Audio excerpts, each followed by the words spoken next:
सुबह हम स्टेज पे चले भी थे, कितने को मारा भी, पर उनका नसीब अच्छा था दिल्ली वालों का कि स्टेज पे छाती बंधे थे।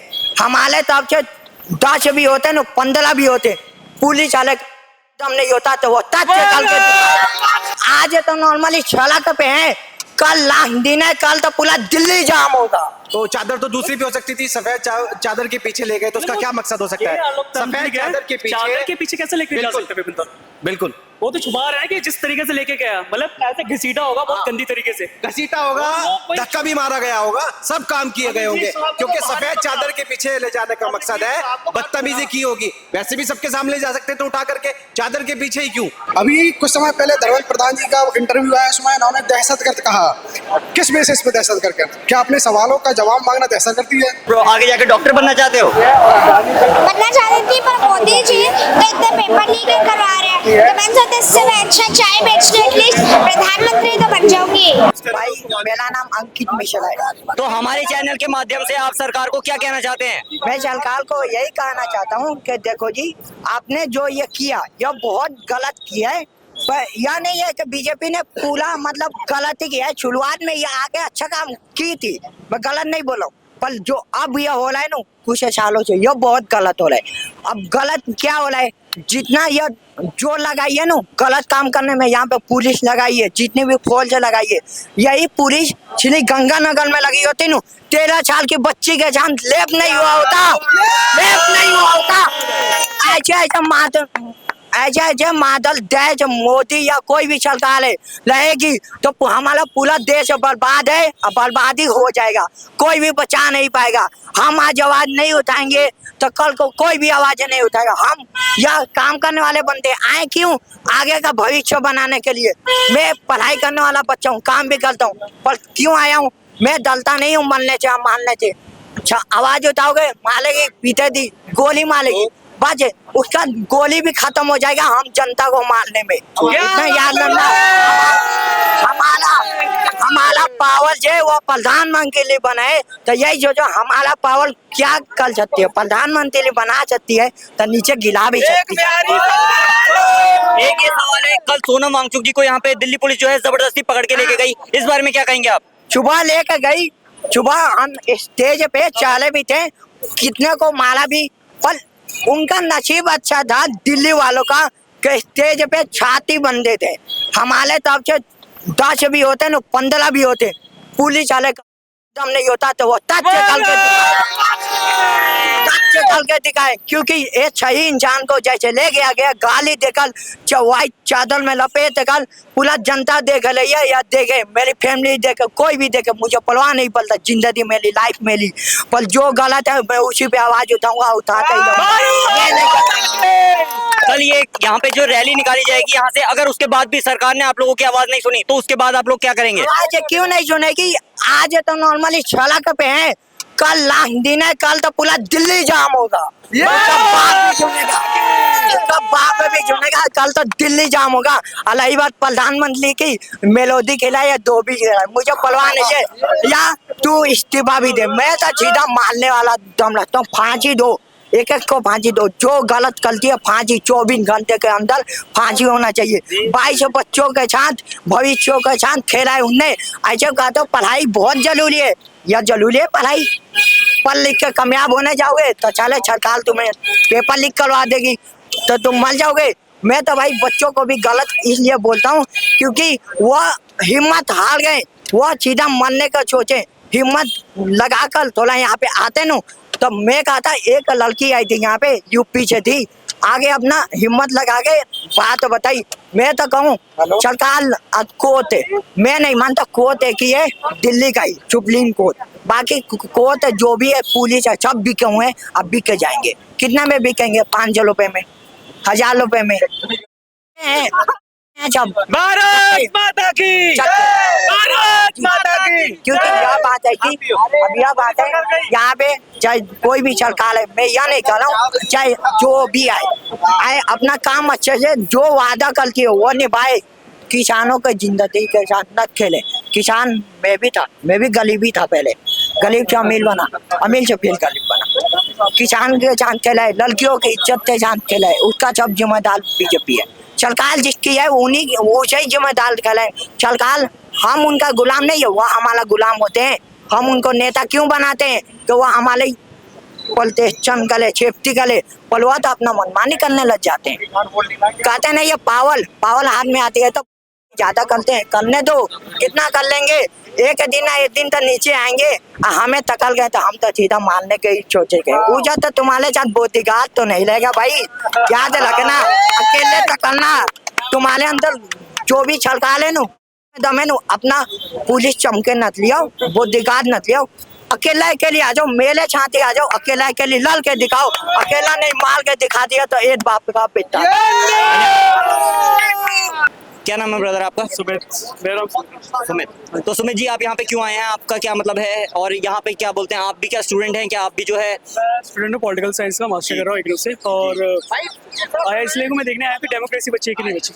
तो मैं जो पढ़ता हूँ मैं पॉलिटिकल साइंस की थ्योरी में कि लोकतंत्र के बारे में इतने टाइप की डेमोक्रेसी थी, और इंडिया की जो जिस टाइप की इंडिया की डेमोक्रेसी है वो बची है कि नहीं बची है। आज जैसे कि हम देख रहे हैं यहाँ पे इतनी भीड़ है, क्या कल जो मार्च होने वाला है उसमें भी लोग इतने ही ज्यादा इन्वॉल्व होंगे, या फिर आज संडे है इसलिए लोग यहाँ पे आ रखे हैं? मैं चंडीगढ़ से आया हूँ, और जब मैं यहाँ पे आया तो मैं पूछा मैंने लोगों से, लोग दूर दूर से आए, जैसे कई पुणे से आए, कई मुंबई से आए, कई ये जयपुर से आए, बहुत सारे लोग बाहर से आए, तो वो इसीलिए आए बचाने के लिए, वो कनाडा से आए। धन्यवाद, आइए आपसे भी बात करें। जी सर, क्या नाम है आपका? इमरोज पायलट नाम है मेरा, मैं यूपी से आया, मुजफ्फरनगर से। मुजफ्फरनगर से। सर, आपके यहाँ आने के पीछे क्या वजह है? देखिएगा यहाँ के ये सवाल जो आपने किया, ये तो यहाँ पर चीख चीख करके बोल रहा है, किस लिए यहाँ जनता खड़ी हो रही है, किस लिए इकट्ठी हो रही है, क्या चाहती है। यहाँ आज पूरी जनता देश आज़ाद होने के बाद भी आज़ादी चाह रही है, पूछेगा आपके।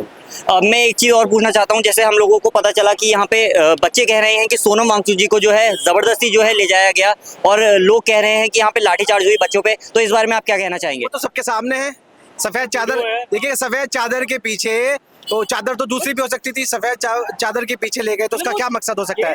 सफेद चादर के पीछे कैसे लेके जा सकते हैं?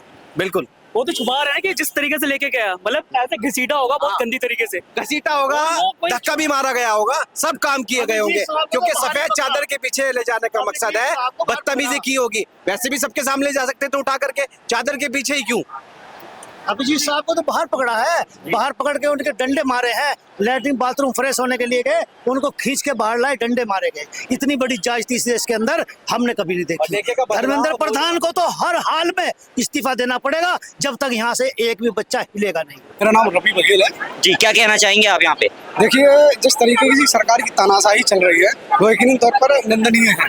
माननीय सोनम वांगचुक सर को जिस तरीके से डिटेन किया गया है, जिस तरीके से यहाँ से उठा के ले गए, वो बहुत ही निंदनीय है। सरकार को इस पर अपनी टिप्पणी करनी चाहिए थी कि किस तरीके से कर रहे हैं, क्यों कर रहे हैं, ऐसा तो है नहीं। और कई लोगों तो उन पर बाहर ही जो फंडेड का है, जैसे कोई चाइना फंडेड कह रहा है, कोई कुछ कह रहा है, कोई इसका तथ्य नहीं है, किसी के पास कोई सवाल उसका वो नहीं है, सबूत नहीं है, कोई सोर्स नहीं है, और बिना किसी सोर्स के किस तरीके से ये बात कह सकते हैं। अभी कुछ समय पहले धर्मेंद्र प्रधान जी का इंटरव्यू आया, उसमें इन्होंने दहशतगर्द कहा। किस बेसिस पे दहशतगर्द? क्या अपने सवालों का जवाब मांगना दहशतगर्दी है? या इसे बगावत कहा जा सकता है, लेकिन दहशतगर्दी नहीं कहा जा सकता। मुझे तो लगता है कि धर्मेंद्र प्रधान जी को इस बारे में शर्म करना चाहिए, उन्हें इसकी को खुलकर सामने आना चाहिए था। उन्होंने बात कहना चाहिए थी कि पेपर अगर लीक हो रहा है तो ये हमारी जिम्मेदारी है, मैं अपना इस्तीफा देता हूँ। और यहाँ पर एक मिसाल कायम करनी चाहिए थी। मैं पता नहीं किस प्रकार की ये सरकार होती जा रही है, वो ना ही जवाबदेही तय करती है, ना ही अपनी जिम्मेदारी तय करती है, और जो भी और कोशिश ये करती है कि हम अपने आप को किसी तरीके से सुरक्षित रहें और सरकार में बनाए रखें। ये लोकतंत्र है, जनता यहाँ की मालिक होती है, जनता से बड़ा कोई नहीं होता। आप जितने भी युवाओं को यहाँ देख रहे हो, सभी लोगों के अंदर आक्रोश है, सभी लोग धर्मेंद्र प्रधान जी के खिलाफ यहाँ पर उनके रेजिग्नेशन के लिए यहाँ एकत्रित हुए हैं। लेकिन तौर पर 2 या 4 दिन के अंदर धर्मेंद्र प्रधान जी को रेजिग्नेशन देना ही पड़ेगा। जैसे कि आप देख सकते हैं इस वक्त शाम के 7 बज रहे हैं, और कल जो है 20 तारीख है, और कल जो है यहाँ से रैली निकलेगी जंतर मंतर से पार्लियामेंट तक के लिए। अगर मैं आपको यहाँ पे भीड़ दिखाऊं तो जरा मैं कैमरामैन से रिक्वेस्ट करूंगा, ये देखिए जंतर मंतर की यहाँ से एंट्री हो रही है, और यहाँ पे इतनी भीड़ है, अंदर तो पैर रखने तक की जगह नहीं है। यहाँ पर इतने ज्यादा मात्रा में जो है स्टूडेंट्स आ रखे हैं, बच्चे आ रखे हैं, उसके अलावा उनके पेरेंट्स आ रखे हैं। इतने दिन हो गए, कोई जवाबदेही नहीं है, कुछ नहीं है, एटलीस्ट बात तो कही जाए। ऐसा पहली बार कहीं नहीं हुआ कि आप जवाबदेही में कुछ नहीं कह सकते। इतना बड़ा प्रोटेस्ट हो रहा है, आप देख लीजिए कितना बड़ा प्रोटेस्ट हो रहा है, कितना जनमत है। इतने लोगों ने आत्महत्या कर दी, नीट का पेपर इतने बार लीक हो चुका, जब बिल्कुल पानी सर से उठ चुका है तब जाके प्रोटेस्ट हुआ है, शुरू में नहीं हुआ। पहली बार में इस्तीफा दे देना चाहिए था, लेकिन इतनी बार पेपर लीक होने के बावजूद इतने स्टूडेंट देख रहे हो, कितने स्टूडेंट, कितने बच्चों को मैं जानता हूँ जिन्होंने आत्महत्या की है, जो उनके माँ बाप यहाँ पर आए हुए हैं, रो रहे हैं। एटलीस्ट आप दो शब्द नहीं कह सकते, सेम है इस सरकार पे, सेम। मेरा नाम मोहम्मद उमेर खान है, मैं क्लास 11th में हूँ अभी। तो अभी आप क्लास 11th में, आपने कहा, तो आप यहाँ पे क्यों आए हैं? अभी तो आपके और पढ़ने की उम्र है, यहाँ पे आप क्या कर रहे हैं? प्रोटेस्ट मैंने के भी बीच में? पीसीबी ली है, बायोलॉजी ली है, तो कहीं ना कहीं मेरे को भी 2 साल बाद नीट देनी है, तो मेरे ही फ्यूचर की बात हो रही है, तो मैं नहीं आऊँगा तो फिर कैसे चलेगा? मेरे को सपोर्ट करना पड़ेगा, जब जाके मेरा फ्यूचर सुधरेगा।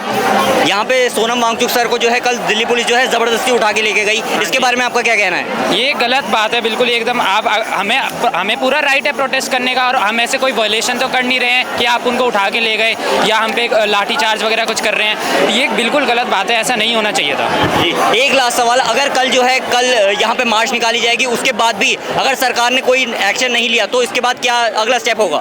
हमें अगर ऐसा कुछ नहीं, अगर सरकार एक्शन नहीं लेती है तो हमें प्रोटेस्ट को पूरे नेशन वाइड फैलाना चाहिए। मेरा तो ये कहना है, आप हर सिटीज़ में, हर शहर में, गांव में फैलाइए। सोशल मीडिया का यही तो सबसे बड़ा फ़ायदा है कि आप हर जगह चीज़ें फैला सकते हो, तो आप इस और बड़े स्केल पे करने की कोशिश करें। बेटा क्या नाम है आपका? रात्रि तो बेटा आप इतने छोटे हो, आप यहाँ पे क्यों आए हो प्रोटेस्ट में? न्याय की लड़ाई लड़ने और अवेयरनेस फैलाने के कितने घोटाले हो गए। ठीक है, आप अभी कौन सी क्लास में हो? आप 5th क्लास में हो। अब आप यहाँ पे आपने आगे अपना डॉक्टर सेट रख रखा है, आप आगे जाके डॉक्टर बनना चाहते हो? बनना चाहती थी, पर मोदी जी तो इतने पेपर लीक करवा रहे हैं, तो मैंने सोचा इससे मैं अच्छा चाय बेचने एटलीस्ट प्रधानमंत्री तो बन जाऊंगी। आप कह रहे हैं कि आप प्रधानमंत्री फिर बन जाएंगे अगर आपने चाय बेची तो। इसके अलावा मेरा एक सवाल था, आपको क्या लगता है कि अब धर्मेंद्र प्रधान जी को इस्तीफा देना चाहिए, और इसके अलावा एजुकेशन सिस्टम में कैसे सुधार होना चाहिए, आप थोड़ा सा बताएंगे हमें? धर्मेंद्र प्रधान को रिजाइन करना चाहिए। एक हमारी छोटी सी मांग थी, एक एजुकेशन मिनिस्टर है, उसको बचाने के लिए गवर्नमेंट ने इतने वो किए हुए हैं, और फिर जो उन्होंने कल इतनी जो बदतमीजी की है कल स्टेज पे, वो बहुत ज्यादा गलत थी, वो बिल्कुल नहीं होनी चाहिए थी। और दूसरी चीज उसके आगे पुलिस इतना मार रही थी उस दिन भी, है ना, तो इसलिए इसको इम्प्रूव होना चाहिए थोड़ा, और फिर थोड़ी सी डेमोक्रेसी होनी चाहिए हमारे देश में। अभी कल जैसे सोनम वांगचुक सर के साथ हुआ, ऐसा आगे जाके नहीं होना चाहिए, और कल यहाँ पे जो है मार्च निकाली जाएगी, क्या आप भी उस मार्च का हिस्सा बनेंगी? हाँ।